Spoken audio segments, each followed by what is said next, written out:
আরে দাদা, আমাকে একটু জল দে না, খুব জল তেষ্টা পেয়েছে। তোর জল খাবি? দাঁড়া দাঁড়া, দিচ্ছি আমি দিচ্ছি।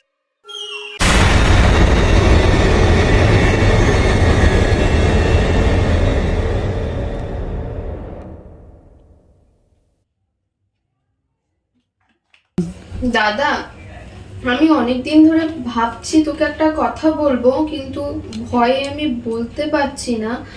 তুই যদি আমাকে ভুল বুঝিস, আমি যখন প্রত্যেকদিন ম্যামের কাছ থেকে টিউশন পড়ে আসি, ম্যামের বাড়ির সামনে একটা ছেলে মস্তান মতো আমাকে প্রচণ্ড ডিস্টার্ব করে। আমি অনেক দিন ধরে ভাবছিলাম যে তোকে বলবো, কিন্তু বলা হয়নি। ভাবলাম যদি এটা কমে যায়, কিন্তু দিনের পর দিন দেখছি এটা আমার সাথে বেড়েই চলেছে। বউ এই রেখা, তোর কোনো চিন্তা নেই, আমি ঠিক ব্যবস্থা করে দেবো।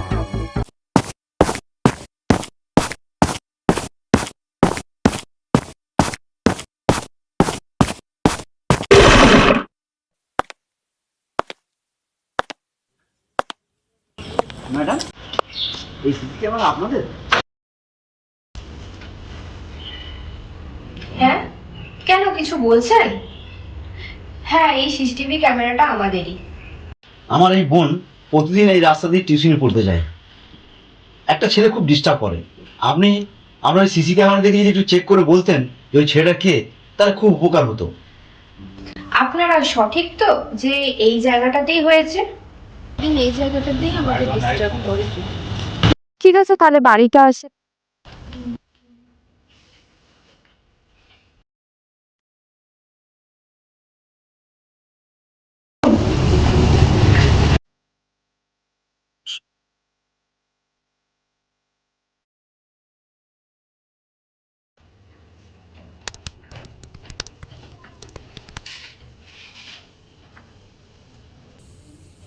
এতদিন ধরে যে ডিস্টার্ব করছে এর আপনারা পুলিশে জানেননি?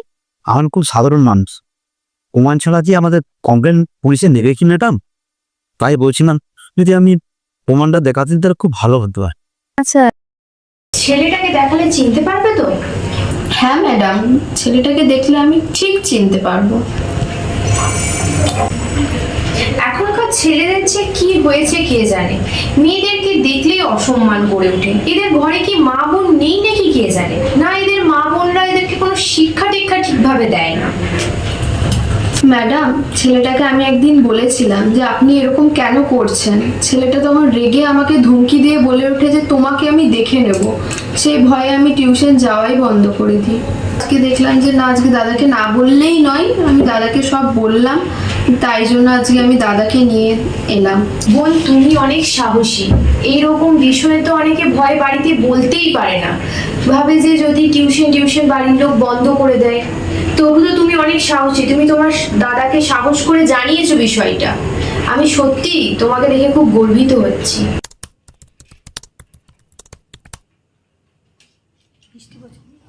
দেখো তো এই ছেলেটা নাকি।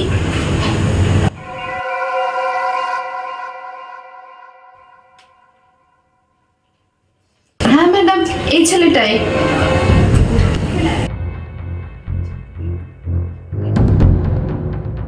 তুমি ঠিক দেখছো তো? ম্যাডাম, আমার ভুল হবে না, আমি ঠিকই দেখছি। আশা করি আমার বোন কোনোদিনও মিথ্যা কথা বলে না। ম্যাডাম, আপনাকে খুব চিন্তিত মনে হচ্ছে। এটা আমারই দাদা। আমি জানতাম ম্যাডাম, এটা আপনারই দাদা। আপনারা খুব বড় লোক। দাদা যদি পুলিশে দিতাম তাহলে আপনারা টাকা দিয়ে আপনার দাদাকে ছাড়িয়ে নিয়ে আসতেন। আমরা অতি সাধারণ মানুষ। তাই ম্যাডাম, আমার বোন পড়াশোনায় খুব ভালো। পড়াশোনার জন্য কোনো ক্ষতি না হয় সেটা আপনি একটু লক্ষ্য রাখবেন। ম্যাডাম, এটা আমার কেরিয়ার বানাবার বয়স, এই সবে আমি কলেজে পড়ছি। ম্যাডাম, হাত জোর করে আপনার কাছে বলছি, আপনি আপনার দাদাকে একটু বোঝাবেন যেন আমার জীবনটা এভাবে এখানে বন্ধ না করে দেয়। আমি যেন আমার জীবনে এগোতে পারি, এরকমভাবে খারাপ না করে দেয় আমার জীবনটা। বোন, তুমি নিশ্চিন্তে বাড়ি যাও, তোমার কোনো চিন্তা নেই। আমি আমার দাদাকে বুঝিয়ে বলে দেবো সব কিছু। তোমার পথে আর কেউ আটকাবে না। যাও, তুমি অনেক বড় হও। আপনার উপরে পূর্ণ আস্থা আছে। আপনি সরকারি দপ্তরে উঁচু পদে চাকরি করেন, তাই ম্যাডাম আমার বোনের জন্য কোনো ক্ষতি না হয় সেটিও দেখবেন। তাই আমি নিশ্চিন্ত হয়ে আমি বাড়ি যাচ্ছি। চল বোন। ধন্যবাদ ম্যাডাম। ইস, ছি ছি ছি ছি ছি, আমার দাদা হয়ে এইরকম করলো লাস্ট অব্দিও। ছি, আজ ওকে আমি উচিত শিক্ষা দেবো। আজকের পর থেকে ও জেনে যাবে যে কিভাবে মা বোনকে সম্মান দিতে হয়। আজ ওকে আমি শিখিয়ে দিই।